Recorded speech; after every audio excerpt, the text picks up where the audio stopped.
It's oddly quiet when you get up there. It's really quiet and peaceful. And you look down at the planet and you think, that's where we came from. And to me, it's such a reminder about how we need to do better, be better. Do better, be better human beings. And what do you mean by that? Processing. Well, it's so nasty and so vitriolic nowadays. And I mean, if everybody could experience that peace that we had up there and the kindness and what it takes to do what we did, all the people that it took to get us up there and get us back safely, I'll never, ever, ever forget. And when we were up there, have you talked to Katie yet? I have not. Okay, when we were up there, after zero G is very difficult. You know, all the training about this is how you get in the chair and this. I look like a friggin' moose getting in the chair. It was like, just let me get in the chair. Let me get the seatbelt on. But, you know, we had a very do this. How would you describe it? It's very difficult because you're floating. But the best part was when we got back in our seats after zero G's, Katie sang "What a Wonderful World." She did? Isn't that nice? Oh, come on. She sang "What a Wonderful World." I see dreams. Oh, yes. Oh. Because we'd been asking her to sing all the time, and she wouldn't. And then, because everybody said, sing Roar, sing Fireworks. And she said, it's not about me. I wanted to talk about the world. Wow. You know, isn't that nice? You got to ask her about that. That's really special. And when Lauren got out, she was overcome by emotion for a lot of reasons, and rightfully so. But she spoke to the group and how close you guys have all become because of this experience. How would you describe the camaraderie that you guys now have together? I would say that we are forever bonded, because you can't go through what we went through to look out for each other, to help each other, and not be changed by that. You know, Welcome to Just the Guys Podcast. What's up, fellas? It is Saturday night, 6:30, and you know what time it is. It's time for Just the Guys Podcast, your weekly dose of bringing back shame. I got my guys with me. I'm Logic. Say what's up, CT. What's up, CT? There you go. Say what's up, Gimpy. What's up, Gimpy? Man, you're such a copycat, man. You guys are real true bromance, and I like it. It's interesting to see, man. I applaud you guys. And say what's up, Bling, Soldiers of Finance. Hello, everybody. What's up? If you haven't done so already, make sure you hit that thumbs up, hit that like button, share this podcast, share it far and wide. Also, leave a comment. You can join our Shamers Club, our membership. So make sure you do all the things, because we're going to get into this tonight. We're going to talk about Gayle King. We're going to talk about this space mission. They're astronauts now. What's the name? Abrego Garcia gets a visit from a Maryland senator, as well as the latest is what's going on with this Carmelo Anthony. So, guys, we're going to get right into it. So, you guys are pretty familiar with space, and you guys talk about Star Trek and all this stuff all the time. And most of the times, I'm sitting here lost in those particular conversations. But Gayle King, you know, she's saying she's advancing mankind and humankind. And that's how they kind of feel about this particular space flight. Bling, I want you to start us with, is this an advancement in mankind, humankind, or like how do you respond to this week's events? Actually, it's a giant step backward for the advancement of humanity in space. In fact, what they did accomplish was they proved that some humans need to be left down here. Our journey into the cosmos does not need to include everyone. They showed a lack of appreciation for the ability to have a view that few humans have had in the history of our species. Now, Gayle, she came at it with, she actually brought in some quasi wokeness, talking about, she used a quote, I thought I wrote it down here. She focused on the division in humanity. Okay. You've heard folk from William Shatner to several of the astronauts from the shuttle era and back, all come back with like these philosophical views of, the planet that we live on, no political boundaries from where they can view the earth. They got up there and giggled, all right, screamed like they were on a roller coaster. I mean, they were, weren't they?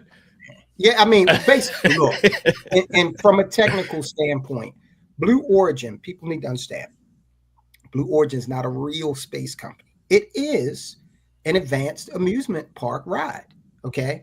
There is no comparison between Blue Origin and SpaceX, okay? SpaceX, they're doing real work in space. Their main mission is to make humanity multi-planetary, okay? Jeff Bezos, his main mission is to, build rockets that look like phallic symbols and, get his girlfriend off of his back for a few hours by sending her up into outer space with her friends. So was his girlfriend on that flight? His girlfriend was on that flight? His fiancée was on that flight. Oh, wow. Wow. All right, CT, man, you're another kind of space nut here. Just into the technological. We're going to explore space, those type of things. Like, how do you respond to Gayle King when she's saying she's effectively she's saying she's an astronaut now, but it seems to me this was just a trackless roller coaster. How do you respond to that with the true advancements of space travel and things like that? I thought it was great. Gayle King she represents any citizen or global citizen now. The fact that she's not an Oprah, even though that is Oprah's friend, she's a common person to a degree, and we are to a degree. Yes, I mean nobody really know Gayle King, to be honest. I mean, unless nobody really know Gayle King. She's not common from the standpoint. Last time, well, she's not. Yeah, I mean that. But what I'm saying is that to me, what I saw was how space travel is going to become very common. Just going into Earth's lower atmosphere, space tourism, and it's going to be common practice. It's going to be like taking a bus to the other part of the city eventually. And I again, I don't follow Gayle King at all. But I like the fact that those cackling hens were in that capsule because it represented something that of normalcy to a degree. I mean, other than Katy Perry was I kissed a girl and I liked it, right? Yeah. Other than that, it's it's just some cackling hens, and it kind of represents the overall society. That hey, man, even cackling hens are gonna go into space. So I didn't think anything of it, with Gayle King. Now, would you have gotten on this flight, CT? No, not with them broads. No. Too much cackling. Did you hear them Did you hear them when the parachute opened? I can't. I'm not about to be trapped inside of a capsule with that shit. I'm sorry. Not me. No. All right. So speaking of that, Gimpy, now do you think this was an attempt from Jeff Bezos to maybe get rid of a few people? No, this was him making money. This is space tourism. These people are phonauts. Come on, man. If it was just accidentally, they just kind of got stranded off. $2,000, you too can get on this penis-shaped rocket and touch the sky, because that's what you do. You don't go into space. You just touch the sky. They're not in geosynchronous orbit. They don't need pressure suits. They're not astronauts. They're tourists. They're phonauts. They paid money to drive in a drone. And you know what SpaceX and them have in common? They both use drones to fly around in the lower atmosphere. That's about it. I mean, one charges for this. It's a taxi cab to go up and down. You're right. It's like a trackless roller coaster, but I'm sorry, it's space tourism. Nothing is gained. She says the one lady, the engineer, says she did 4 experiments in the 6 seconds that you're floating around. Like, what was those experiments that couldn't have been accomplished better on an orbital mission to the IIS? Or the ISS or whatever. Again, they're not astronauts. They didn't have to wear pressure suits. The capsule itself, like everybody's talking about how she opened it from the inside. It's not real. No, she opened it from the inside because it's never meant to go into deep space. It doesn't have to be locked that way. It's locked the same way any other passenger-equipped vehicle is locked, that the passengers have an emergency release from the inside. That's so. Let me ask: if they would have opened it in space, would they have fallen to the ground? They're not in space. They're in atmosphere. I mean, or let's say at the they would have gotten no air. There'd be no oxygen. They wouldn't have been able to because it was they wouldn't be able to breathe. But if they had a pressurized suit, they could just go and fall right back to Earth. They're still all within the orbital like the gravitational pull of our orbit. They never leave it. That's why you can only see the Earth's curve and not the whole Earth out their window. You're not high enough yet. You're muted, Tyrone. A lot of people were making a big deal about the door. And the thing with the door was just kind of showing how Jeff Bezos always needs to be front and center. Because, I mean, if you've ever been on an airplane, that the door opens from the inside, right? Because it's pressurized. So the pressure at altitude is pushing out. Yeah, but they're trying to say that the capsules, right, from the old space missions could not be opened from inside. But that was because they were hermetically sealed and locked shut. There was a reason for that. Like when they closed it, it locked. It's not like there wasn't a wheel to still... Someone had to come unlock it from the outside for them. That's how they were designed. It wasn't that they couldn't open it. It still had the stupid wheel. Yeah, and that was after what Gemini, you could open it from the outside, but yeah, the very early one. But remember when they started doing spacewalks, they could open it. Yeah, that's what I'm saying. But like this is the whole thing. And you heard CO on Friday say that space is fake and gay and was never real. And like, dude, okay. So 90s nostalgia says the launch seemed fake. Not going to get into any particulars, but just saying. Anybody agree with that? Does the launch seem fake? Here's the thing. A lot of people are saying this, but look, this is literally gravity did 51% of the work. Okay. Now, all he did was defeated gravity for a few minutes, got up and fell straight back down. This is not, as Gimpy alluded to earlier, craft's not capable of orbit. Blue Origin does not orbit the Earth. They go up, they fall straight back down. So if you got enough chemical propellant, you can get up to altitude and then fall straight back down. Orbiting, that's where the complicated, if you had saw them orbit the Earth, maybe, head out to the moon. Okay, yeah, that's a stretch. But people keep saying it's fake, but I'm like, fake what? They didn't do anything that was extraordinary. Okay, they just went up and gravity brought them right back down. So guys, make sure you hit that like button, share, subscribe. If you think you got what it takes to start your own podcast, or you have ideas you want for a podcast, then go to metroconcertedmedia.com and click join the movement. But there's something else Gayle King said in there, was just the level of peace she felt that she wishes everyone could experience. She said she got up there and was so quiet and it was so peaceful. You guys saw the video. But if I had $250,000 to pay for a seat on a giant toy rocket that took me on a ride up and down, I too would be at peace when I spent that money. And Oprah bought her ticket, I'm sure. Yeah, but isn't that what people, particularly men, have been saying they want for years and years? I just need some silence, just some peace. Yeah, we have been, but I want some oxygen with it as well. I just think it's ironic that it came from Gayle King, and she had to go out of space to kind of see. Well, she is Oprah's special friend. Maybe she was trying to give us a hint that she was happy to leave the Earth's atmosphere to get a few minutes of peace and quiet, relatively speaking, from Oprah. Oprah is a talk show host. So she was sending a little subliminal messages. What you saying? I think it might have been the case. Okay. CT, do you find it weird that she said, or find it interesting rather, that she's saying, "Hey, like it's just so peaceful out here"? No, not at all. It's a new experience, man. Even though it's not outer space, it's just enough where you can take yourself out of obviously your grounded position and see reality for what it really is. And she probably saw something. I don't know what she saw there, but she more than likely saw the curvature of the Earth, the continents, and that could leave a profound effect on somebody. So in any noise, even if the women were cackling like, "Girl, look at what we seeing," the profound nature of seeing your home from and you're damn near 80, or I don't know how old Gayle King is, and seeing it for the first time like that, man, it probably was a mind. I mean, it was beyond a mind fuck, and that's where the quiet came from, I believe. I mean, I couldn't imagine experiencing something like that for the first time ever at 40 or 50. And I've watched Star Trek, Star Wars, but I guess actually seeing that probably leaves a everlasting impression until the day you die. Yeah. Oh yeah. I can agree with her on that.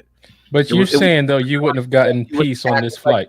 So what I'm saying is, I'm just, I mean, the idea of going up in an enclosed environment where I can't escape with 50-year-old cackling hens. I mean, I'm joking, right? But obviously, the experience itself was the silence.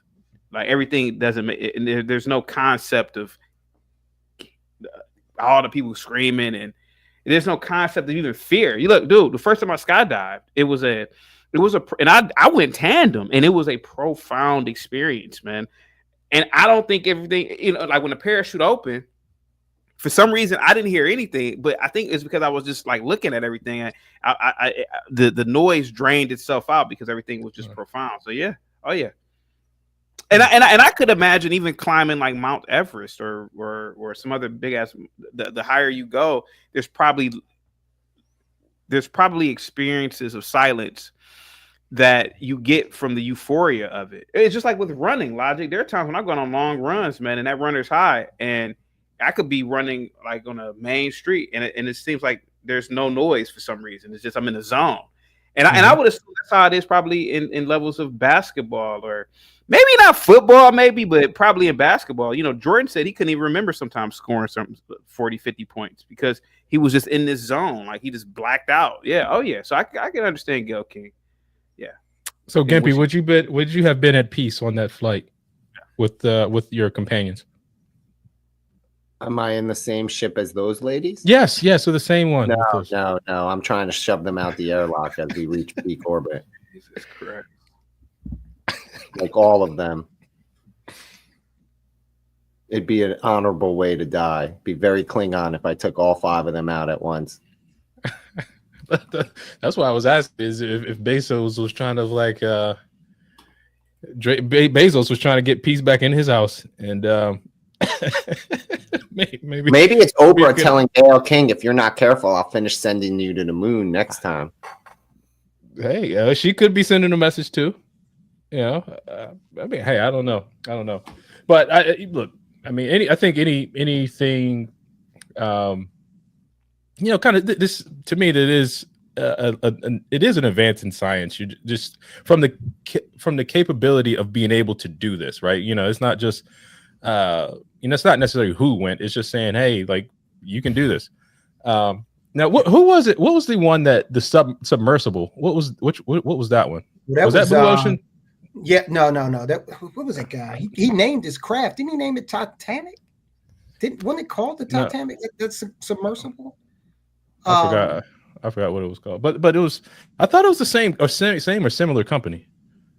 No. He was trying to be the SpaceX of the water. Deep sea. Yeah. Basically. Okay. The SpaceX or the Blue Origin? Oh, they called it the Titan. The Titan. Okay. Which people took from that Titanic. That was the root of Titanic. And the company was called Ocean Gate. Oh, okay. Ocean Gate. Yeah. And yeah. To me, these are along the same lines of rides, though. Yeah, but I'd rather the deep sea thing. I'm going to leave that to the U.S. Navy for now. The under thousands of feet of water, because look, if something goes wrong with the spaceship, at least you can see the world one last time. You know what I mean? But if you're in a submarine, man, it's like pitch dark, it's cold. Bro, but that joint like crushed though, like that. That's the crazy part of that. To me, that's the crazy part. I'll remind you. Space is disease and danger wrapped in darkness and silence, buddy. Yeah, who said that? McCoy said that. That's in true. The reboot movie. Yeah. All right, guys. We're gonna keep moving. Make sure you hit that like button, subscribe, share the podcast. You can also join the membership, the Shamers Club. Go ahead and join that right now.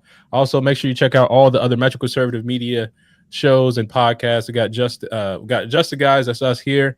We got Poppin' Politics, also All American Talk Show, and we got KJ Christian Conservative. Pretty much Metro Conservative Media now has content almost every day of the week, so make sure you check us out. Ladies had a great show last night. They had Isaiah Carter on and April Chapman. Great show. CT, you were on the late show a couple of days. We were all on. Yeah, we were all on. Poppin' Politics on Wednesday. Yeah, so make sure you check us all out. And of course, you got CT doing his thing on a daily basis, as well as Soldiers. You drop content every day as well, right, Soldiers? Every morning at 8:45 a.m. Eastern. Yep. Right on. So make sure you check them out as well. So guys, we're gonna come right here to Maryland / El Salvador. What's going on? So Senator Chris Van Hollen has done another political stunt. And that is visiting El Salvador to attempt to free Abrego Garcia. Abrego Garcia, of course, is the Maryland father that has been deported to El Salvador, and it's alleged that this was an error from the Trump administration, and the Democrats are right now scrambling to try to bring him back home. Now we're here in Maryland, so Soldiers, when you saw that one of your senators is now headed overseas, when we had, particularly a couple of really violent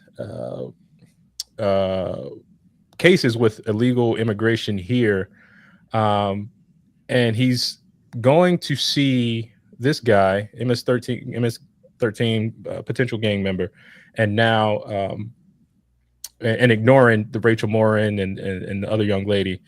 How does that make you feel as a taxpayer and resident of Maryland? Well, it confirmed why I don't vote Democrat. That's for sure. Because, hey, man, right here in Baltimore City, we have enough to keep him occupied if he wants to start getting directly involved in the plight of individuals. We got enough to keep him occupied until he retires. So it was disingenuous. Okay. I don't know what he thought he was going to accomplish. And another thing that bothered me about it, it again exemplified how white liberals, now here's a U.S. senator that thinks he can get up and go to another country and demand they do something with one of their sovereign citizens. Okay. So that spoke to me like, here we go again with these self-righteous white liberals perpetuating the legacy of Bull Connor and Jefferson Davis, thinking they can tell everybody else what to do. So Van Hollen, he's a joke. I mean, I guess maybe he wants to use this to try to get higher office. I don't know. So CT, do you think Senator Van Hollen is attempting to go the easy route into an MS-13 gang initiation? It's possible. The question I have is, and he's your senator, why are these people fighting so hard to have these people stay within the country and I just happen to see this, but he's not here illegally. He wasn't here legally, correct? No, he was here illegally. He was here illegally, right? Yeah, he was here illegally, and he was sent to El Salvador, correct? He was sent back to his home. That's right. So he should be proud to be back in his home, particularly under Bukele, who's done an incredible job at safeguarding the country. And I don't understand it. Why does this senator want to put his hands in this? Why does he want to undermine the United States? Why does he want to undermine Bukele? Well, Due process. Go ahead.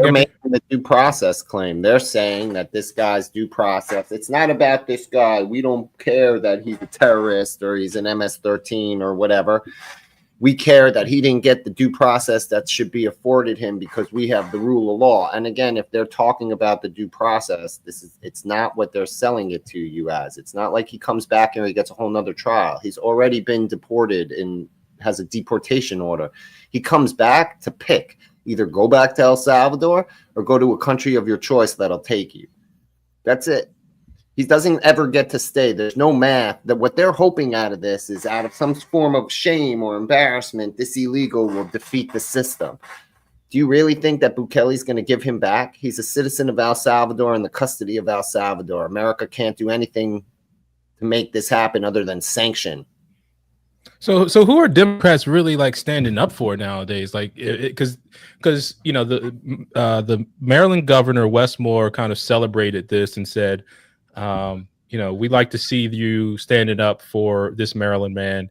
You see Mayor Brandon Scott in Baltimore City saying the same thing. You know, of course, he's just going to repeat what Westmore says. But who are the Democrats really? Who is their allegiance to? The resistance. Like, dude, this is 2016 on steroids. Yeah. I mean, like, this is them. This is their favorite position to be in. They don't need a person to stand for. They stand for the resistance. Orange man bad. Therefore, everything we do to stop Orange man agenda good. I don't need America bad. America, yeah, well, I mean by extension, America. No, I got you. Yeah, but again, this is all a ploy. Van Hollen. First of all, if you want to talk about Maryland, Maryland itself is in the unique position where it's a state the most negatively impacted by Trump's administrative plan. We are totally supported by the federal government in this state. Yep. And the fact that the federal government is cutting jobs and is allowed to cut jobs and is making it, this whole state, all the leaders, all the Democrats, they're scrambling to be breakout because it works for them locally, it works for them nationally. This is the greatest gift they'll ever get as politicians. They can do everything they want to resist Trump, and they don't have to have rhyme or reason. They just have to say they're resisting Trump. Dude, they're saying that the margaritas are a plant from the El Salvadorian government. They're sugar water, and if you look very carefully, you see I never drank it, that the salt isn't disturbed in the picture. Like, dude, if you have to say that, dude, I'm sorry, like, everything about this is comical.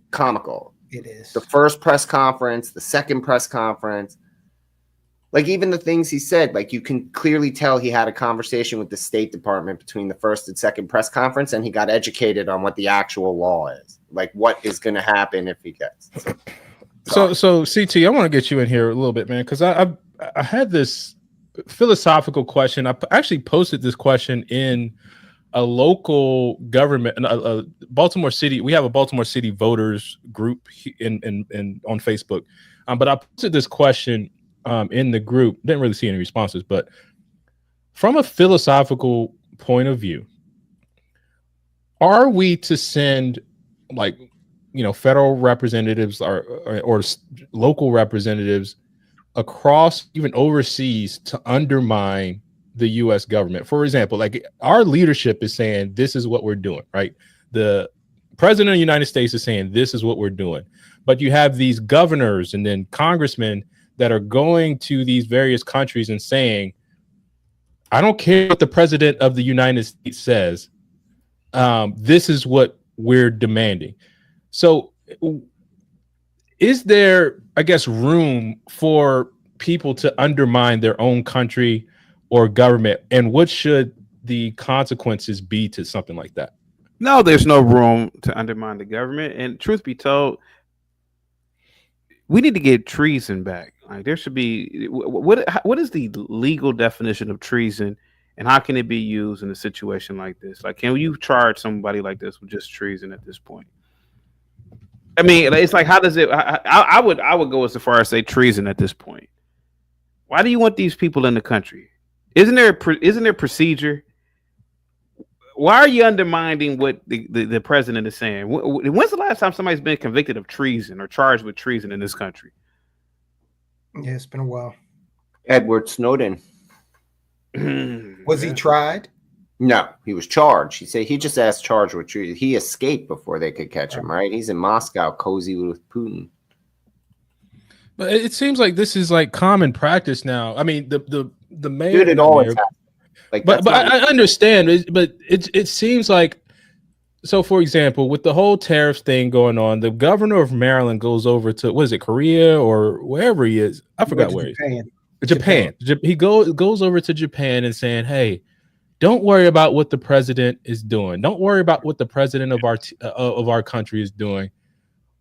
We're going to figure something out amongst us, right? That to me is like the ultimate level of undermining your government. And I understand. He can't do anything like that. Like, but you're trying. No, he's not.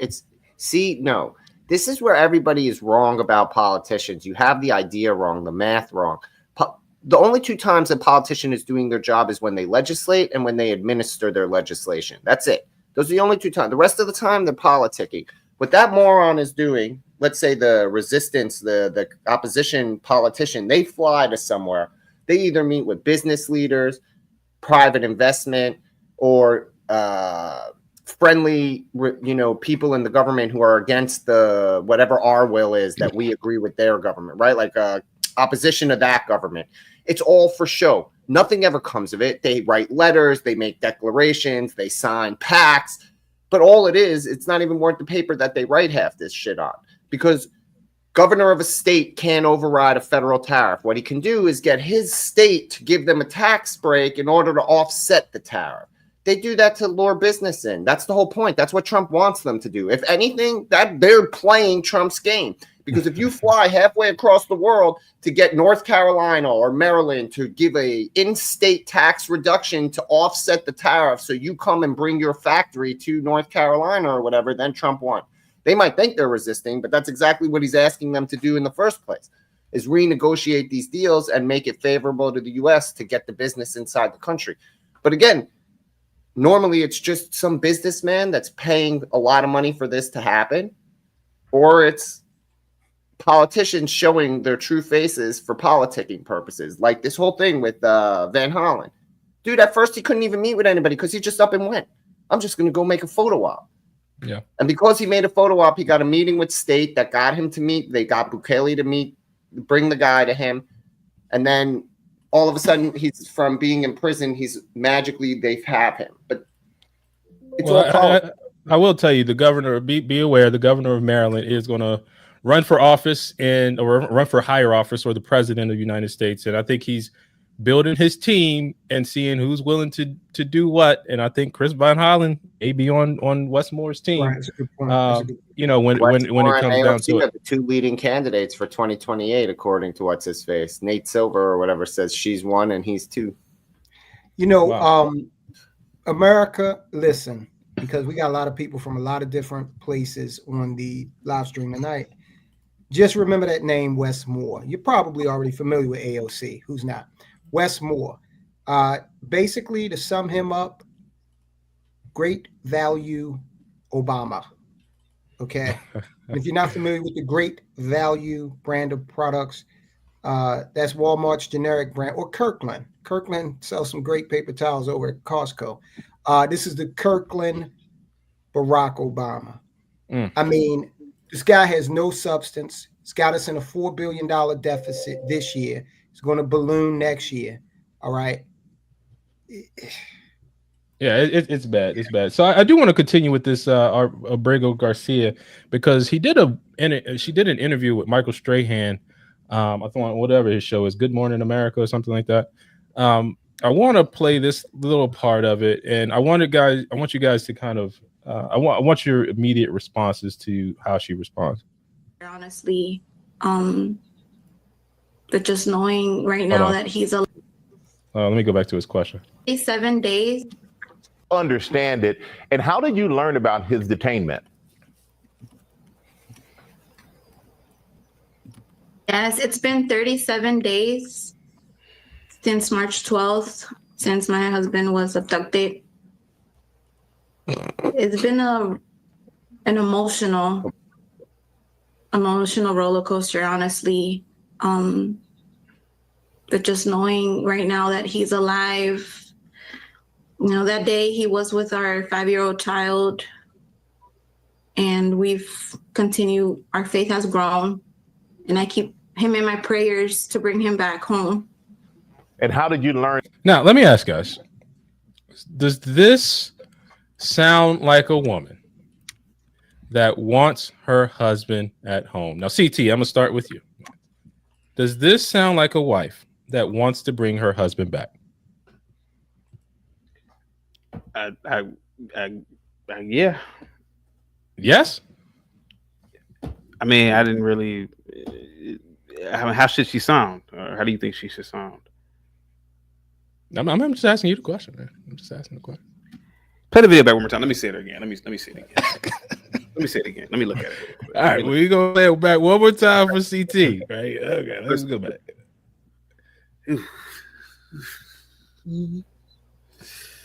Was detained and sent back to El Salvador. Can you tell us what happened as you understand it, and how did you learn about his detainment?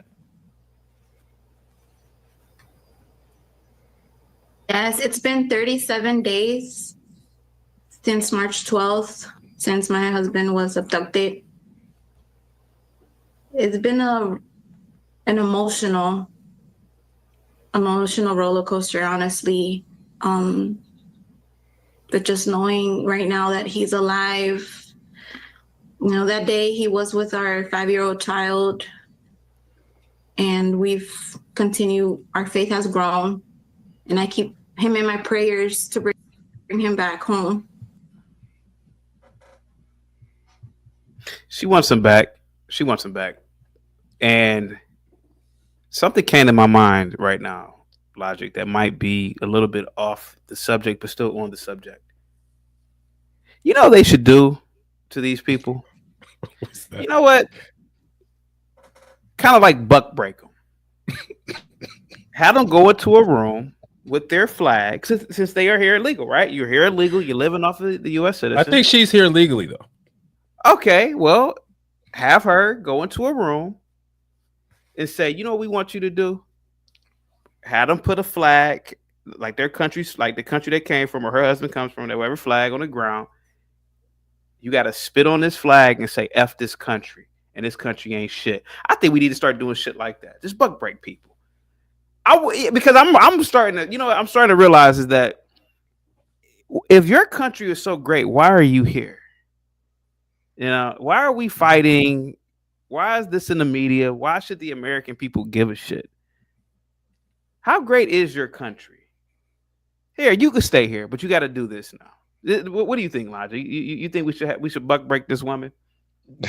You want your husband back? Oh, okay. Well, you got to do this then.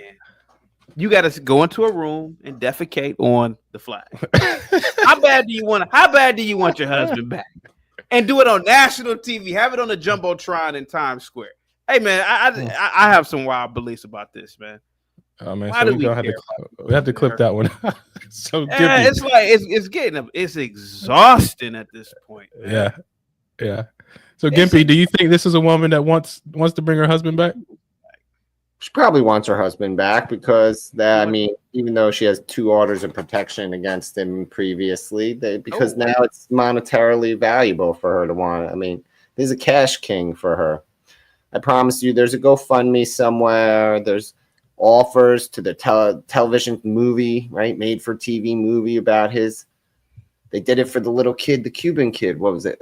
Gonzalez. Elian Gonzalez. Dude, yeah. Dude, this is the dream come true for her. For her husband being a shithead illegal, she's going to get a payday worth the moon. Please. Again, I'm too ruthless. I don't trust any of these people to have any good intention. She's reading off a card. It's been 31 days since. Dude, you wanted your husband out of the house when he lived here. You only want him back now that he's back home in El Salvador. And they're all complaining. Dude, get on a plane. Go to El Salvador. Saying you have an American passport, you'll be allowed to leave and come back home if you want to. All right, so soldiers, before I get you to respond, I want to play a little bit more of this because I do want to know: do you really believe she wants her husband back? this is a sensitive question, but I have to ask it. You did take out a temporary order of protection against your husband in 2021. Were you in fear of your husband?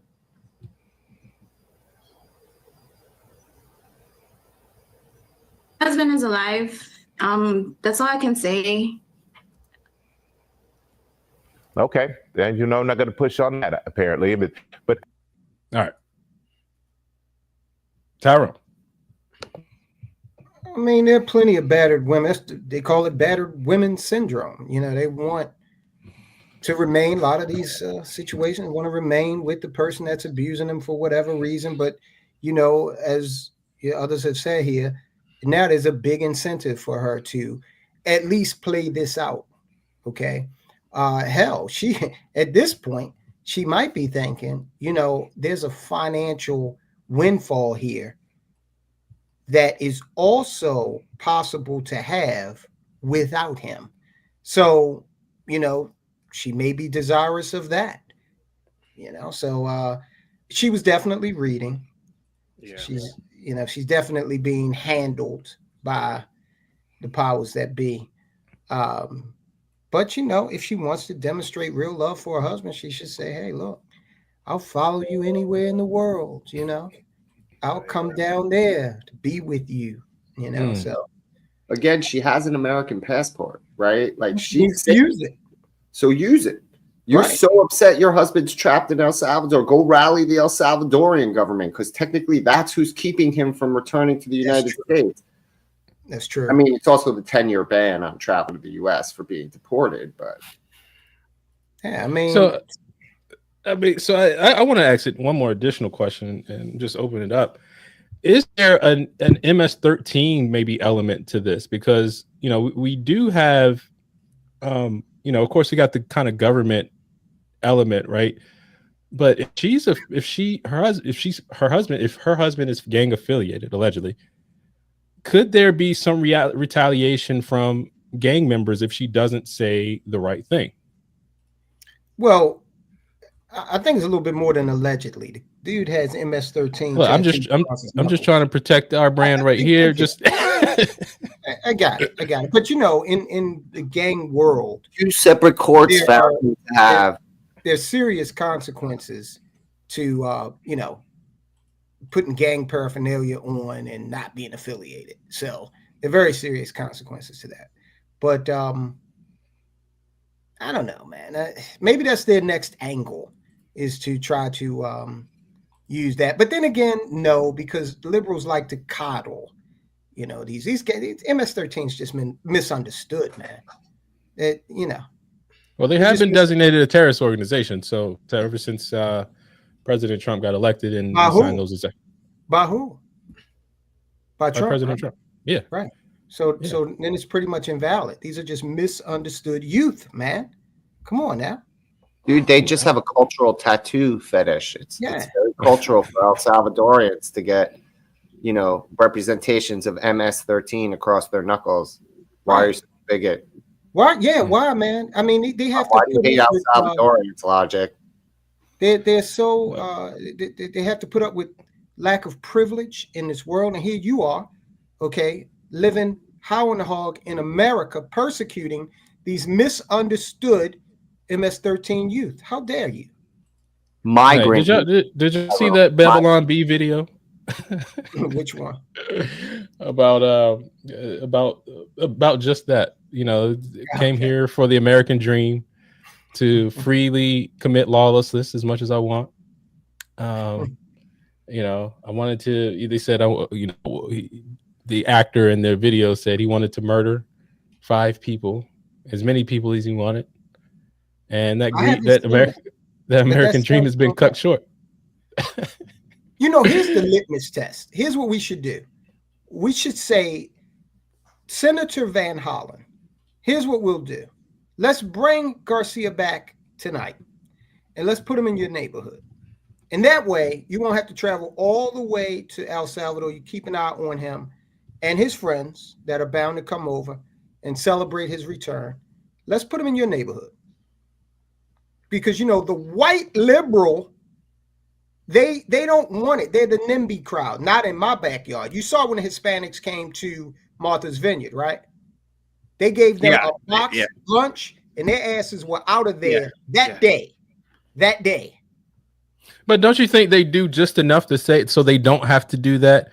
Like Chris Van, this is, I think, a strategic move. They're saying, hey, well, I'm not going to invite him into my neighborhood because I went over there.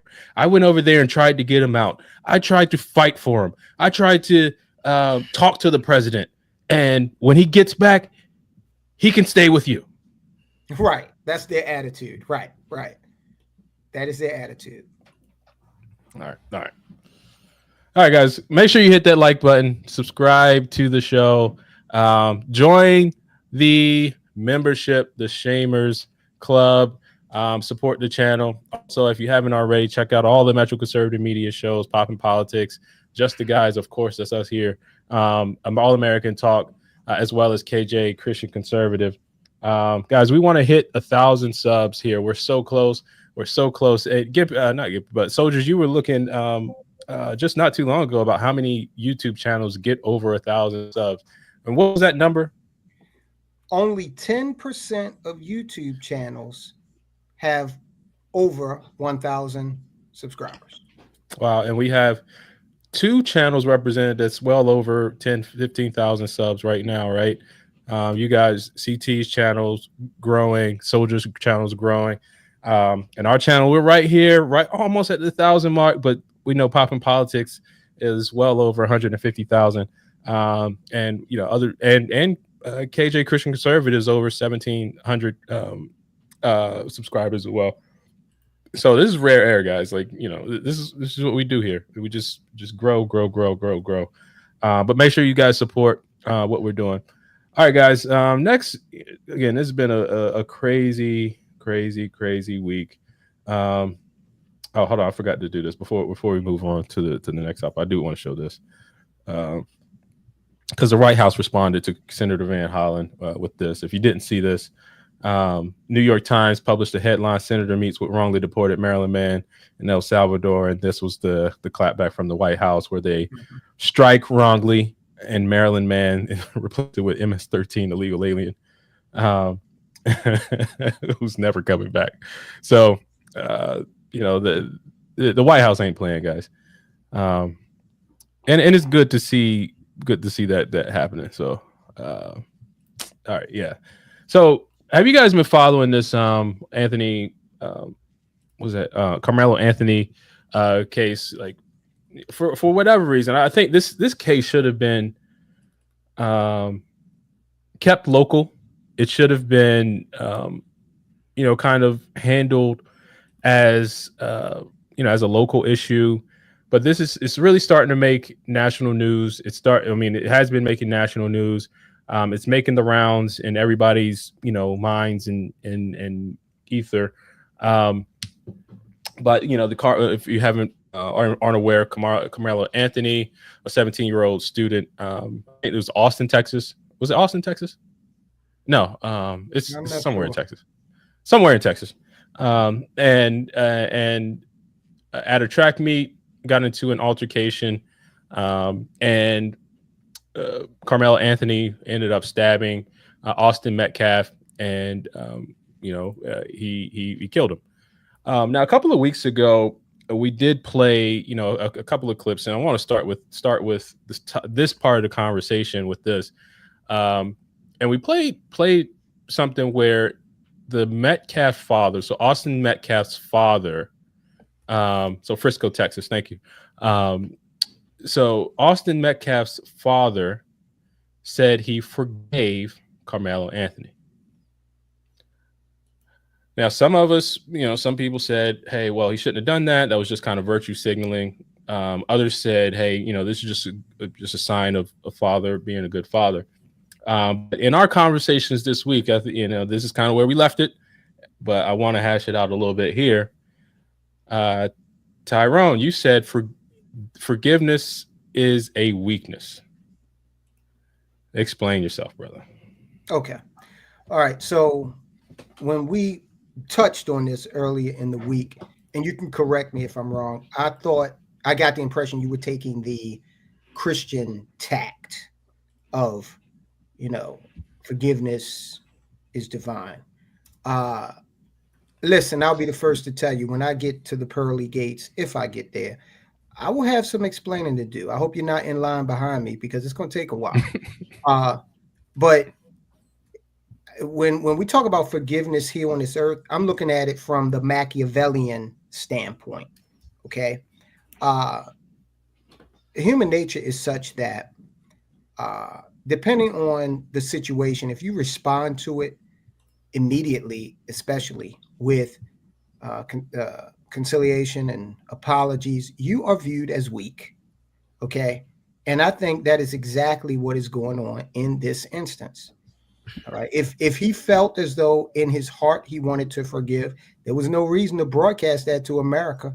All right. It's his son. All right. So I think that, and look, I give him this.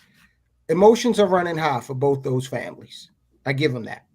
So they may be doing things right now that a year later they look back on and say, you know, I should have done that differently. All right. That's happened to us all.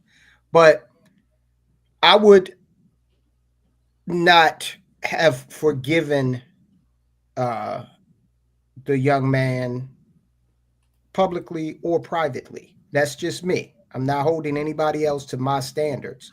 But I do think that the actions of the spokesman in the press conference prove that they see him as weak.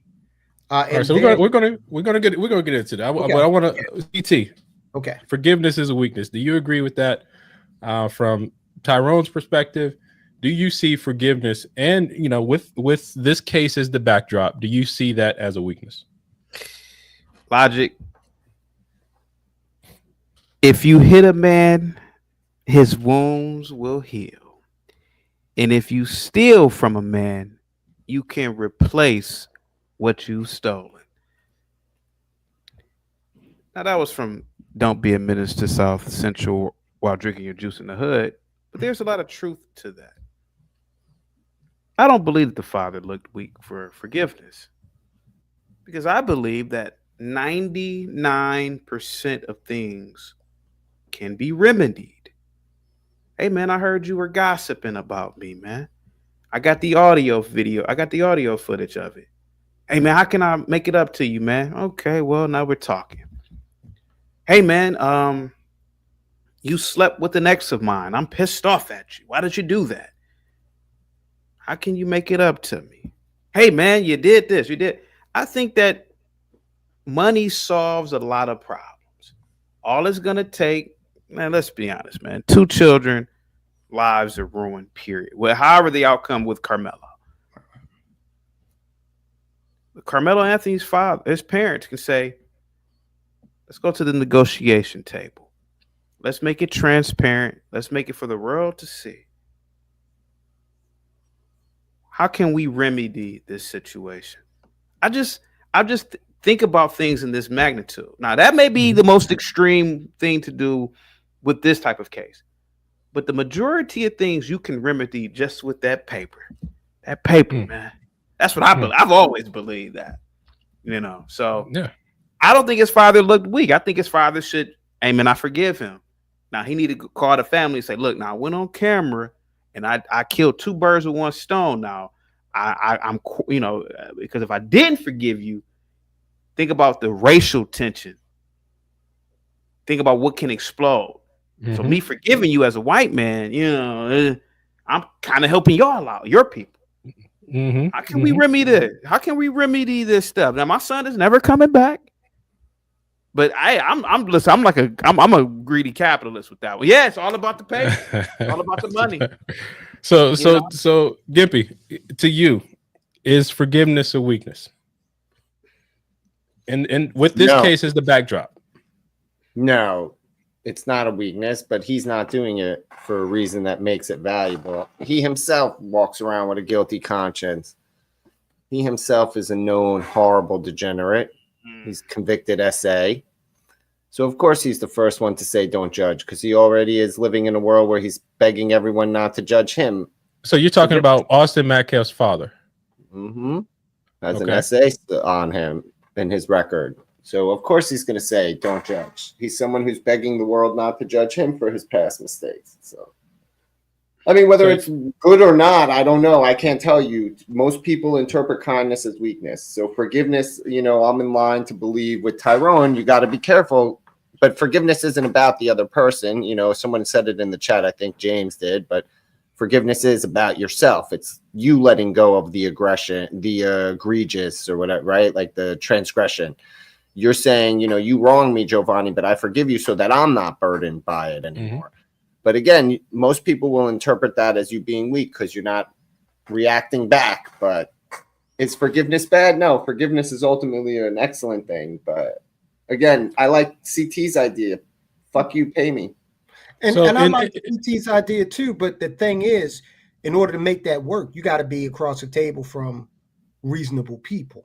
Okay, so let's pause right there. So I want to get you there. So in effort to show how strong or how weak he is, if you're weak from Tyrone's perspective, Austin Metcalf's father showed up to the press conference, but here's what they had to say as a response.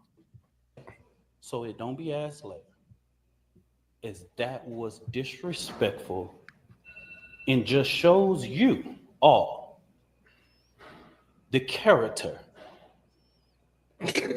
was not invited. He knows that it's inappropriate to be near this family, but he did it. And so I say to people, actions speak louder than words. Okay? Says the guy. What he has failed into is the political operatives that want to make this thing a political thing of hate, yet bigotry, and yet racism. We have conservative operatives that have been posting nonstop about this case. All right. So there's a lot of different things you can say about this. Yeah, it says the guy with a rap sheet the size of my arm. But yeah, this louder than words. To me, this is hilarious. But this guy, Austin Metcalf's father, Mr. Metcalf, showed up to extend, like, he's saying, my son is dead. I understand this can turn into a racial thing. And he got kicked out by the discount, the great value, Ben Crump. Right. Yeah. That's an insult to Ben Crump and great value, but go ahead. So, look. Let me say this. I can see how it would be a cause for concern to have the father of the victim in the room. I could see how that would be. This is a public press conference. Look, man, public. How many school shootings have we had in the last week? Okay, so people don't care about doing things in public, but I can see how there may have been. That would have been a legitimate concern. All right. However, all they had to do is say to security, "Listen, this guy's the father of the victim, so keep an eye on him, or maybe make sure he doesn't have anything on him. If he's reasonable, I'm sure he will understand that. We just want to be safe here." Okay. That's all they had to do off camera. But this guy, what's his name? Dominique Alexander? Yeah, Dominique Alexander, the lawyer. How he ended up on that stage in a role representative of the family. It's just weird. Who the hell is this guy? You know, the first lawyer recused himself, right? The first defense attorney met with them, whatever, and then filed paperwork to remove himself from the case, right? So that means he wouldn't agree to do the defense that they wanted, or they wouldn't agree to do the defense that he was pitching, right? They had irreconcilable differences for him, because you can't just recuse yourself. Once you take on a case, I mean, people feel that way about the father, but he's been the only one on the victim's side who was open to being sympathetic, I guess, to Carmelo, right? By saying he forgives him and everything. But again, this guy brought his whole Action Network with him. This is this guy's big day in the spotlight. He's it is, and he did the mother a great disservice because she's emotional right now, understandable. A real spokesman would have, and maybe she was insistent, but a real spokesman would have said, listen, your emotions are running high right now. We can't risk you saying something that you might think, better of later on down the road. We got a prepared statement. We'll go out. We're not going to take any questions. And then that'll be that for now. But this cat is more concerned with self-aggrandizement and pushing his little Al Sharpton-esque bullshit organization. Yeah. So CT, so the father wasn't invited, and Ebony has this comment. Do you agree with her that it looks like intimidation, or was this an act of strength of him showing up and showing that he was actually forgiving of? Yeah, whites typically are more forgiving than non-white racial groups, and I've seen this in my own personal lives. I don't know where this compassion comes from, but I believe he showed up as a form of solidarity. He didn't show up, you killed my son, you mother. He didn't show up like that. All he did was open the door. Hey, I'm just here to. It's probably a cultural thing. But yeah, I believe it's the father, without a doubt, 100% wants to remedy this situation, regardless of whether it was initiated by Carmelo or I've seen this, man, in my own life with whites, man. I'm telling you, like they operate. And again, not all whites are like this. Of course, I've never met all hundreds of millions of whites, but I'm telling you, man, I've seen some very forgiving and compassionate whites. I mean, I've seen white teachers, man, a little black kid, bow, punch him in the face. Okay. Well, there's a reason why he did that, and I'm telling you, man, and it's something with these people, man. That's why I really wish that we need more white people coming to America, man. That's what I'm saying. Go ahead, sir. Go ahead. So could it be the love of Christ? I don't know. It could be. Well, black people love Christ and Hispanics love Christ, but I see more forgiveness amongst whites. That might have just already existed within their DNA, to be honest with you, man. Again, I don't know. I'm just giving you my anecdotal. Yeah. So let's kind of go a little bit deeper into this because it again, you had the whole white black thing, which has become the issue now, right? It's less about the case. And I do want to say, because now it does seem like black has become a religion, right? Whereas you have to be kind of low if it's a white aggressor, or not for so even in this case it's a white victim, right? And the claim is now trying to be self-defense, and now it seems like we have to worship the race divide, worship the the whole thing that is black, and there's not going to be due process according to Dominique Alexander. Has black become America's dominant religion? So CT, let's go ahead with you, and then we're going to go back around, man. I am an expert in this topic, and you got to give me a few minutes to rant unapologetically without any interruption.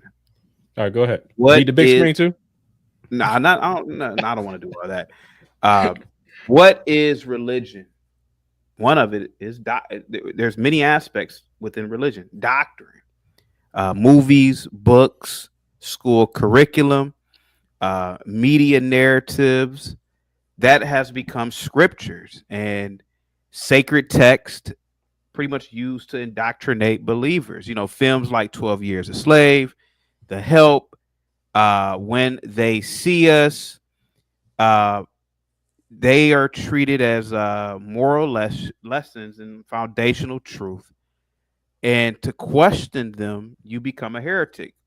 The original sin, right? Whiteness right, becomes the original sin in this theology. Being white isn't just a racial category, right? It's a moral stain that must be confessed and repented to often, must be repented. You saw that in the George Floyd riots when these whites were on their knees. Oh, I'm sorry for being white. Yeah. I wish I had a water hose. I had a water hose every white for being stupid like that. The devil logic, the devil figure, the white race is as a monolithic evil. It's a force that mirrors, and I'm sorry, it's the white race as a monolithic evil force mirrors how traditional religions depict Satan, right? Or a demonic adversary. It's powerful, it's deceptive, and it's responsible for all suffering. You know, every time a black person gets involved in something, they blame slavery, they blame white people, essentially, right? The priesthood class, right? Figures like Al Sharpton, that nigga Ibram Kendi, Ibram X Kendi, Ibram X Kendi, Tanisha Coates, or Tani, whatever his nigga name is. They become priests and prophets. Al Sharpton, right? They interpret the doctrine.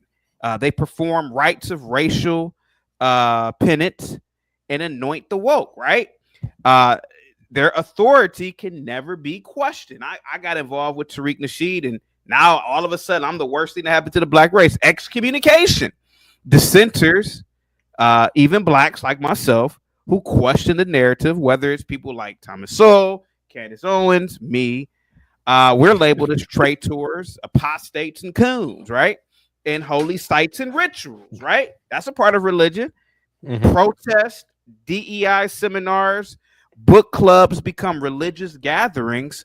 You think about a George Floyd bench, right? Or a statue. Man, let you take a piss on that and film it and desecrate that shit. You have some niggas trying to kill you. Hell yeah. Hey man, that becomes holy, right? So blackness has become a religion, and it's dangerous. It's dangerous, man. I got even when I've gone viral for talking about the ills of the black community in my own city, I had Negroes, particularly half breeds. Man, if I see you, man, I'm gonna knock your ass out, man. What did I say that was wrong? Man, nigga, whatever. You know, they can't give you no answer. So it's a religion logic. Hopefully that answered your question. Go ahead, buddy. So you go ahead. I guess you broke down the this is CT's black religion class 101. Logic. I'm telling you, I'm an expert on blackness, bro. I actually have a degree in it. And I'm telling you, getting chased out of class, man. I used to get threats in college about some of my viewpoints. Hey, man, Harriet Tubman. Hey, man, what if that was just a myth? Man, you just can't talk about on the show. Yeah, you can't about on that show before. Yeah. Yeah. So the Harriet Tubman episode, that's one of our first episodes we talked about is the Harriet Tubman was a myth. So that was one of our first episodes. So definitely go back to last September, October-ish when we first started. He's the Negro whisperer. That's what he wants you to know. Gippy, have you? Because I think you're probably the only one on this podcast that hasn't had your black card revoked. But do you see? Yes, I am blacker than all of you. That is true. Have you seen blackness as a religion in the context of what CT is saying, or and do you bow down and worship? No, because I treat everyone like toasters. I mean, mostly I deperson people, so I can't worship things. But I mean, so I know there's definitely two different types of black. Like, if I could argue, there are two different types of black people that I know. There are people like you, and there are people I grew up with. Like, you're not like the black kids I rolled with growing up getting in trouble. Tyrone is not. It sounds like the beginning of a Chris Rock skit. Yeah, it is. Right. Like, but you guys are not. You're not. You're not the type of people I got in trouble with when I was a kid. I mean, CT's closer, but honestly, you guys are too good. You wouldn't have been friends with me when we were kids. I was that kid your parents told you you're not allowed to play with. So, I mean, yeah, there are people who worship blackness as a religion, but there's also a whole section of the black community that literally looks down on that as like belittling to their existence as black people in their universe, however they is. I mean, feel like today's world is very empty, so people look for anything to find a way to fill it with something more valuable than stuff, right? Hyper-materialism is a very hollow existence. So but I don't understand why the religion of black would pick up this case. That's easy because it meets the physics. It has the exact right physics. It has a black perpetrator, a white victim, but it also has the air of mystery, no video, the air of artificial tension. It didn't break by real news media. It was broken by the alternative media of social media and X and whatever. It's not being pushed by mainstream media. This narrative is really only being carried by alternative media. This is a story that's wholly organic to the new way we get news in the world.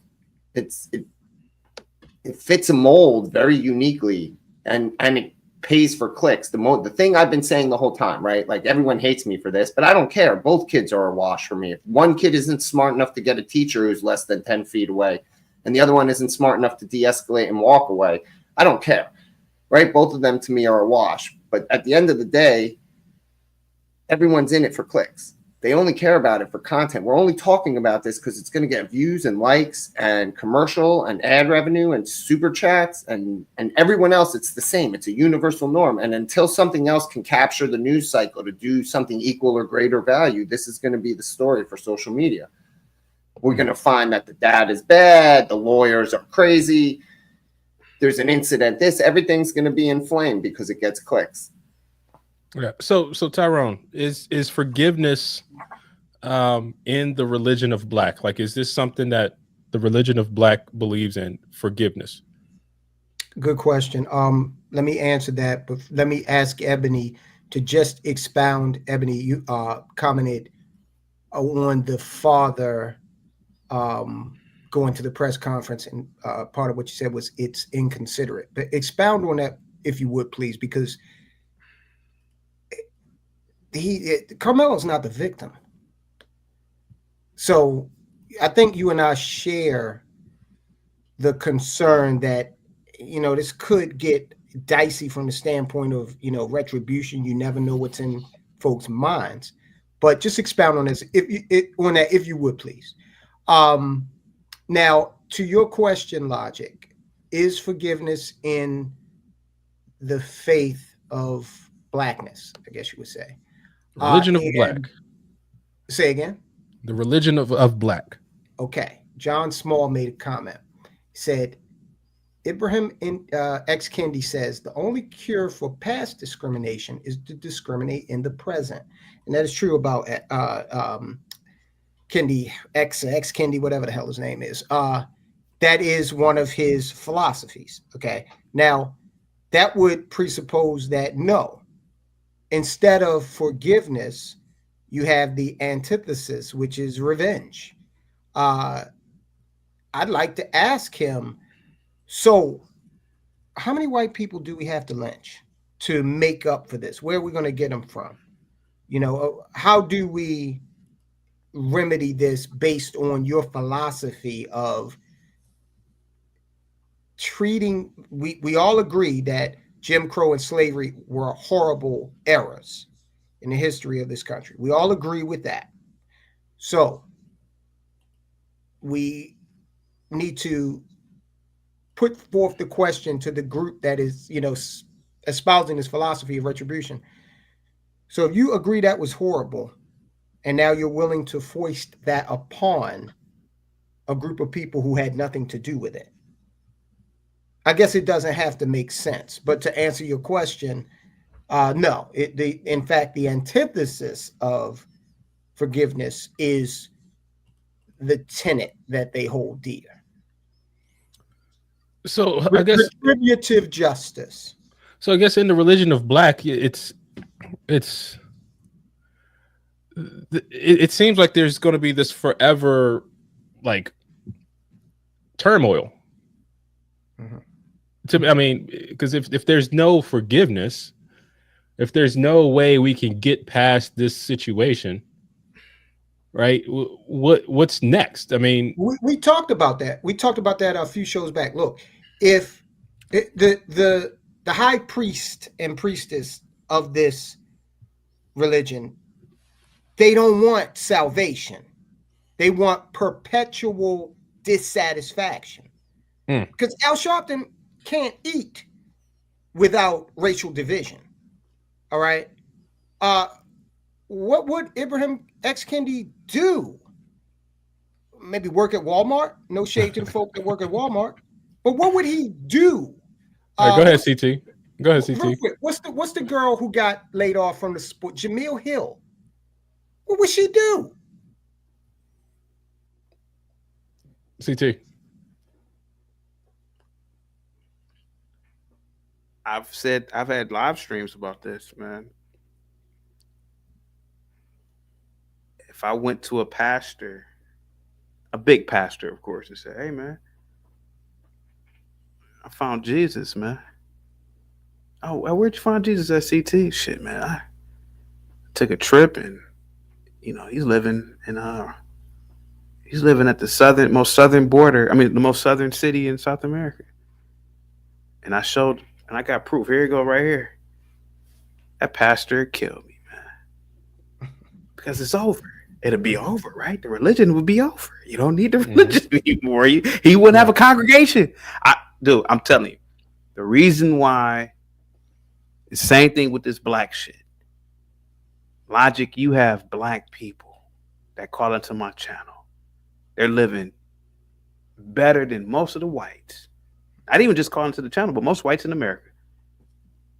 Hey, nigga, you living in a 5,000 bedroom home and 5,000 square foot home, 5 bedrooms. You got $100,000 job, and you still complain about the white man? It's because Logic, they don't want to get rid of the religion of blackness.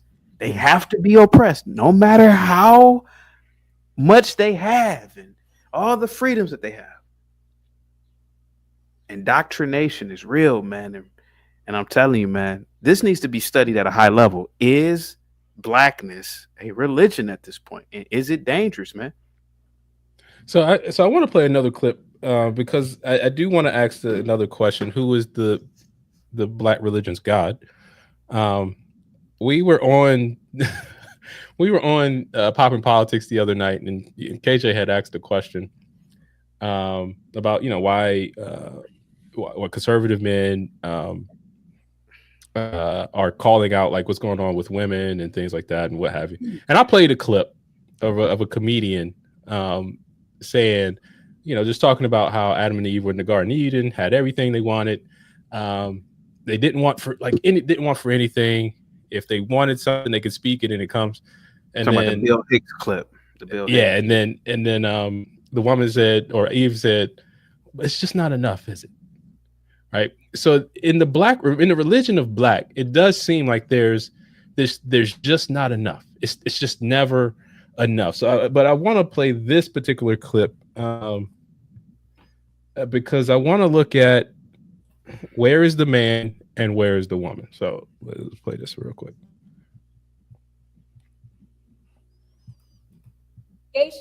From the police, the attorneys, and the court staff.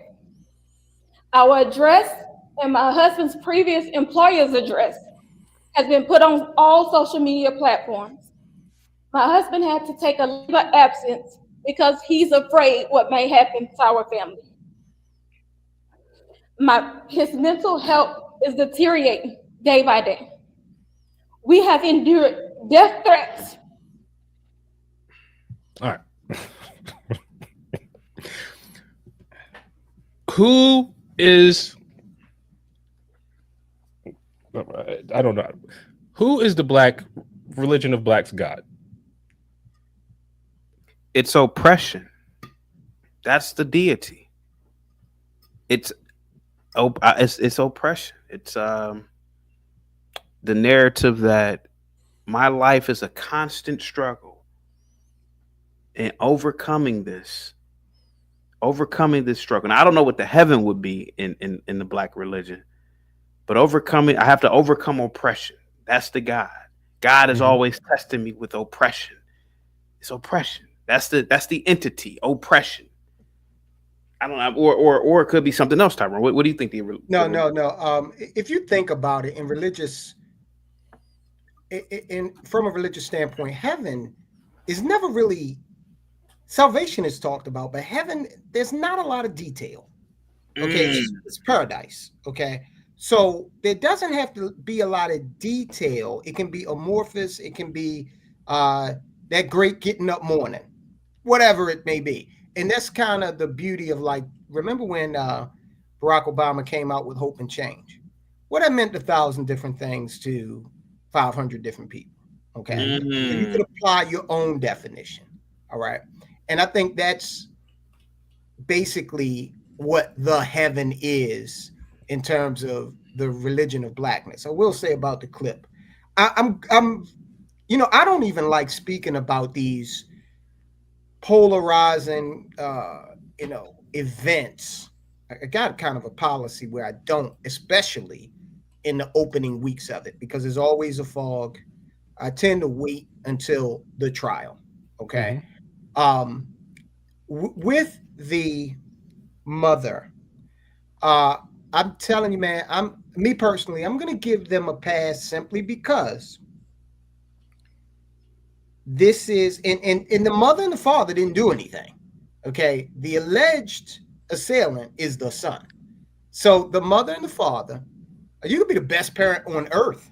At some point, your kid is going to exercise free will and go out into the world and do whatever the hell they want to do. So that press conference, again, if they had real professional representation, they would not be speaking because they are at a very high emotional state, understandably. They're looking at their son spending a considerable amount of time in prison. So I'm not ready to comment about them, okay, or the other parents for that matter. I said about the father, I think that the knee-jerk reaction to come out with forgiveness was a lot to do with emotionalism. He lost his son. Yeah. So Gimpy, the heaven, I was gonna say, Logic, could the heaven be? I want to know who the God is, not the heaven. Well, I'm saying God could be the. It's an idea of oppression.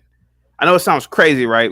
But that's that's the God. But could the heaven be having white people like you? That's what it is. Think about it. That's what black people really want. Like, oh man, a white person said it. Man, you ever seen a black person? Oh man, a white person said it. Oh man, they white people so like me. Like it's always about white approval. Maybe that's the heaven. Maybe I'm telling you, ever seen a black? Think about it's either by choice or by force. You have to like black people. You gotta like me. And think about Logic when a black person get a job, man. I work at. They boast and brag about a white job. I work at such and such. I work at Google or whatever, right? Have you ever seen a black person boasting? Logic. Have you ever seen a black person boasting about working at a black business? Think about it. Man, that shit might be true, man.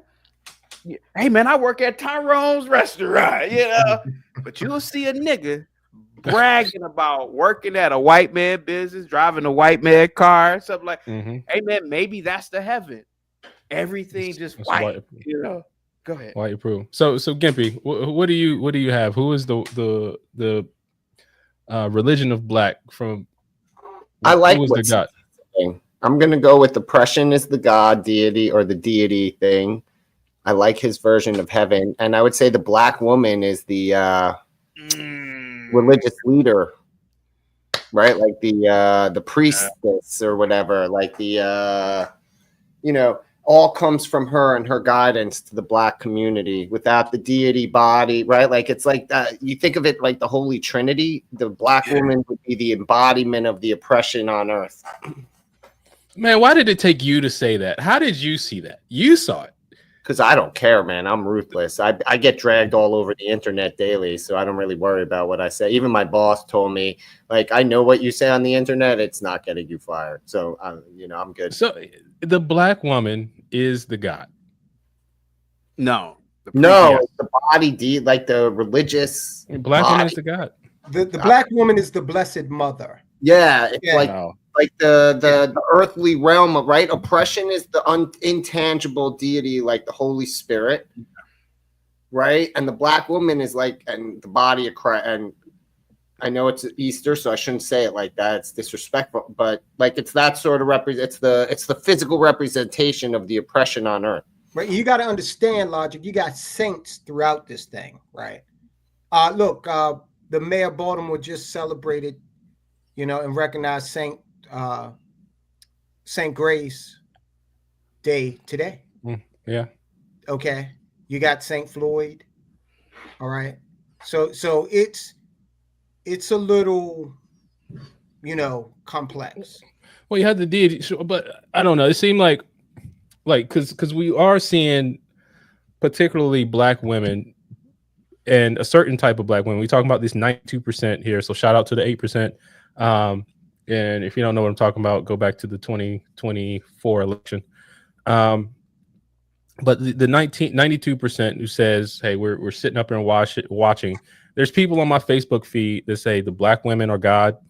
You got people who are feeding into it. You have to serve black women. And then in this case of the speech, I understand this family is going through things, but it's the body language on this gentleman when she says, this to me, this is all theatrics, because look, when she said my husband's mental health is suffering, this is another key emotional phrase from the religion of adopted by the religion of black, mental health. And you see how he reacts. He's behind the black woman. She's speaking for the family. She's out front. And this is what I this is where I see as a big red flag. And we're serving to the woman. And when she first came up to the podium, there was a slight smirk on her face, as if she's getting into character. Again, her son is going to be, in a lot of trouble and things like that. But still, there's a monetary element, but there's a way to keep this grift going. And there's substantial financial benefit from it for them. But ultimately, they get the popularity. They get to say this black woman led this family through this turmoil and tragedy. This black woman shows what it means to be resilient. And then the narrative they're going to place on this black man as well. This black man stood beside his woman, stood behind, supported this woman, despite going through all the mental health challenges. He doesn't look like a protector. This is just me. This is just me. The language of a protector. Huh? Your language that you just used isn't the language of a protector. They don't want him to be a protector. But this is what I'm seeing, right? This is just me looking at it, and this blackness as a religion, because we have to promote, we have to push, we have to serve, we have to worship the black woman in this case through the oppression, through the hurt and turmoil. We have to push her up front. And when she complains that this is too hard, what was that? The comment in the chat, then throw the smoke at him. Shouldn't he make by example? He allowed her to be the one. He should be stepping out front. Look, both of them. I'm like, both of them are being used. I agree, 100%. Both of them are being used, and it's tragic because if this thing goes the way that it probably will, with the son serving some prison time, they're not going to be there for their family. Okay. When the civil suit ultimately comes down the pike, because the mother's handling things differently from the dad. Okay. The mother's on record as saying she's not ready to forgive. This charlatan Alexander, he's not going to be around. Okay. You're not going to get any financial support from Al Sharpton's National Action Network. They are being used to further an agenda. Okay. And unfortunately, people don't see that. Every time something like this happens, these parasites come out of the woodwork. They have a grift. They got it down to a science where they can extract money, okay, from organizations and corporations, pad their own nest. and then they just move on like locusts, okay, looking for the next opportunity to exploit situations like this. But the religion of Black people are prepared for that. They do prepare people for that. That's what keeps this allegiance to it, right? They said, like, you know, when this is over, you know, 15 minutes of fame, but people live for that. People live for that moment. And then when it's all said and done, I lived it. I got my little money. It's gone in 3 years. And, you know, that was the highlight of their life, but they still allegiance to this religion of Black because it brought me up for a little bit, got me on a high. I got my fix. And, you know, when it was over, but they prepare people for that up and down. CT, you over there pondering, man. No, I just got some bad news about a supporter of my channel. But oh man, dude, this needs to be studied. Logic, you know, this needs to be studied at a high level because salvation, right? Approval, acceptance, inclusion with crackers, right? Virtue. Think about the virtue. It's measured by how non-threatening or respectable you become in their eyes. The promised land, logic. The promised land is not liberation or self-determination. It's being equal with the oppressor. Man, dude, this might be a little story arc or an arc for the channel here to talk about this. Because this is really crazy here. See, and then how do you get people like me? How do you get people like me, man? Listen, I've never thought of white people as having these little powers and superpowers. I'm like, this motherfucker does a shit and piss like I do. I don't care about these. But how are so many Black people caught up in this blackness? And is it some sort of gene that we have?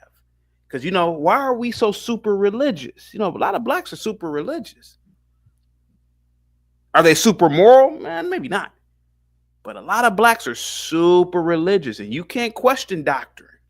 I remember growing up in church, man. You got your ass whooped if you crossed that the pulpit as kids. Mm-hmm. Because even like little parts of the church, man, were sacred. You got your ass. I still don't walk in the pulpit. Your ass preacher. If I ain't a preacher, I still don't walk in the pulpit.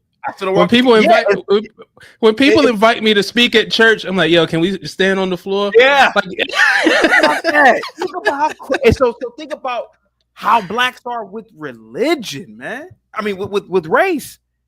So I'm telling you, man, this might be a good topic to discuss in further detail. Oh yeah. Yeah, we're gonna have to revisit that. We have to revisit it. Matter of fact, let's revisit it next week. And I actually want you to lead the show next week, CT. Can you do that? And I think I am an expert on the topic. Yeah, hello. Yeah, I mean, so next week is also our call-in show too. And we can talk about that. So definitely join us next week. So CT is going to lead the Just the Guys show next week. Yeah, we're going to talk more study. We're going to do our first Religion of Black 101 class, where CT is going to school us, and we get to ask questions, and we get to join the chat, and can have the chat join in to the discussion. So I think that'll be a great use of our time next. A little Bible study on the religion of Black. What is the religion of Black Bible called? What is that? We have a name for that? I don't know. I mean, what go-to book is the overall go-to book? The Negronomicon. Think about what the Bible is. It's a collection of books. So in the same way, you got first Alex Haley. Yeah. You got Spike. Would you put Spike Lee in that category? Oh, definitely. Yeah. Dude, whatever book Ibram X. Kendi wrote. So it wouldn't be because they got this phrase for Black people. If you want to hide it from the Blacks, you put it in the book. So it wouldn't be a book then, would it? It would be a series of movies. A collection of movies and literary and music videos. poems too. You know, like why the cage bird sing would be. Yeah. That'd be it. Yeah. Uh-huh. Yeah. Does Mississippi Burning? Biggie 10 crack commandments make it to the holy scriptures? I don't know, Testament. man. I don't know. It's It might need to be a council of Nicaea. Right. I'm just saying, like, I feel like Biggie's 10 crack commandments and All right, like Tupac got to make it into the holy scripture. This may be our product that we need to come out with, is that we're going to put together the Religion of Black course. Yeah, we're going to put together the collection of videos and resources that you would need to check out. You know, and authors and poems you need to read to become a saint. Well, no, you need to die to be a saint, you know. So George Floyd, Freddie Gray, or be a martyr, Carmelo Anthony. Not martyr, but he's kind of a martyr. His life is pretty much going to be over. But yeah, we might need to put together the Just the Guys Religion of Black.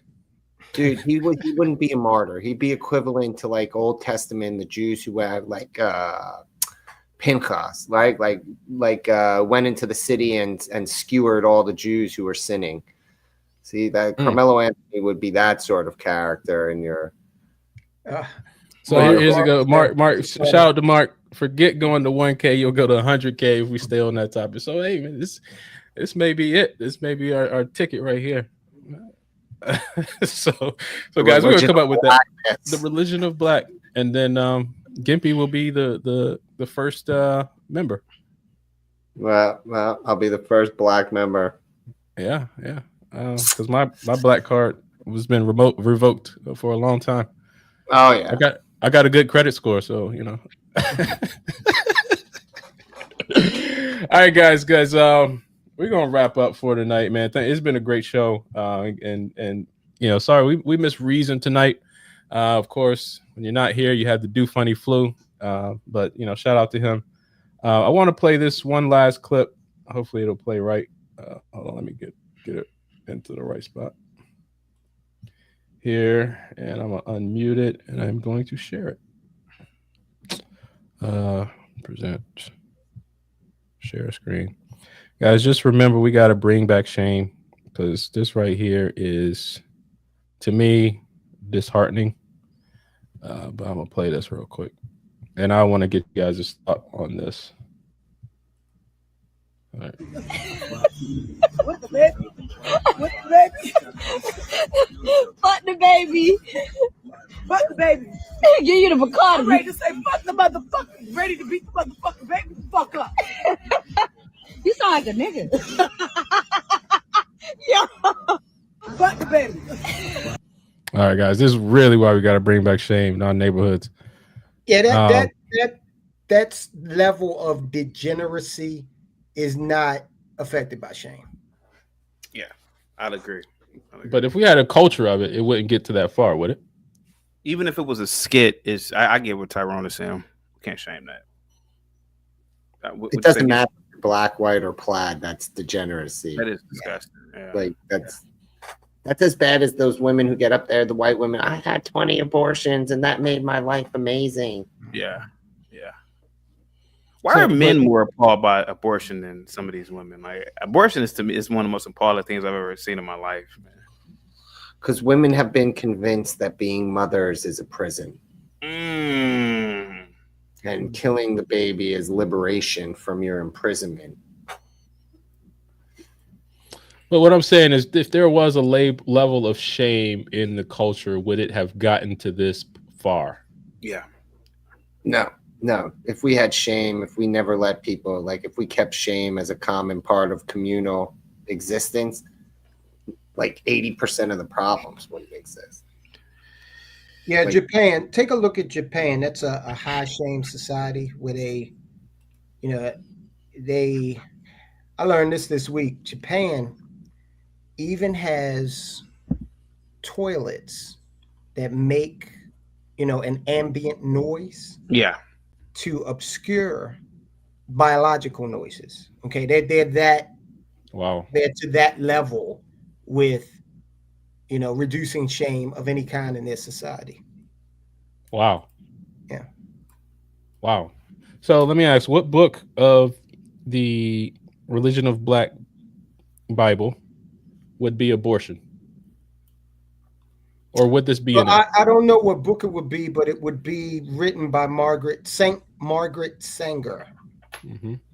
So white people are writing books for the black religion. I love this religion. Oh, of course. I love this religion. Yeah. This is the greatest religion ever invented.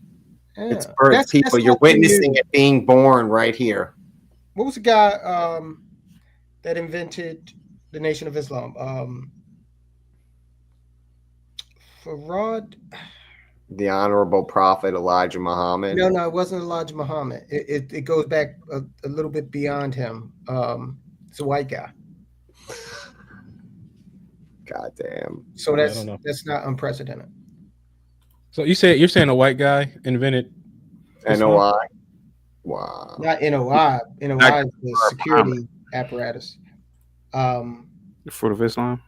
Yeah, that Elijah Muhammad did. Farad Muhammad. Paul Game. Paul Game says Farad Muhammad. Yeah, Farad Muhammad. Yeah. Okay. Yeah. All right. So we're gonna get out of here, guys. Yeah. Wallace Farad Muhammad. Yeah. Yeah. So religion of Black. I think we're gonna start studying that as a group. So guys, make sure you hit that like button, subscribe, hit the notification bell so you know when Bible study starts. And join us next week. So CT is going to host our first class next week because I think we're going to go ahead and build that book, like these, the basic instructions before leaving Earth for religion of religion of Black. We're going to go through and create the whole history for it. Go through and tell you who the prophets, the saints. It seems like CT has already gotten some stuff written out on this religion of Black. Yeah. So guys, we got some work to do. So all right, guys, but make sure again, like, share, subscribe. Just the Guys podcast. We're here on Saturdays at 6:30 p.m. Eastern time. So if you're on Pacific time, Central time, make sure you mark your calendars for the appropriate time. But also, if you think you got what it takes, you want to join the movement, go to metroconservativemedia.com. So CT, tell them where to find you real quick, man. Chaotic Truth Live. Thank you so much. Right on. And the Soldiers, tell them where to find you. Soldiers of Finance, right here on YouTube. Gimpy, where you at? Sitting on Chaotic's panel. Yeah. All right on. And I'm Logic. I'm behind the scenes at most of the things Metro Conservative Media. Well, actually, everything Metro Conservative Media. But make sure you guys tune in next time. And remember, only monkeys litter. Y'all have a great week.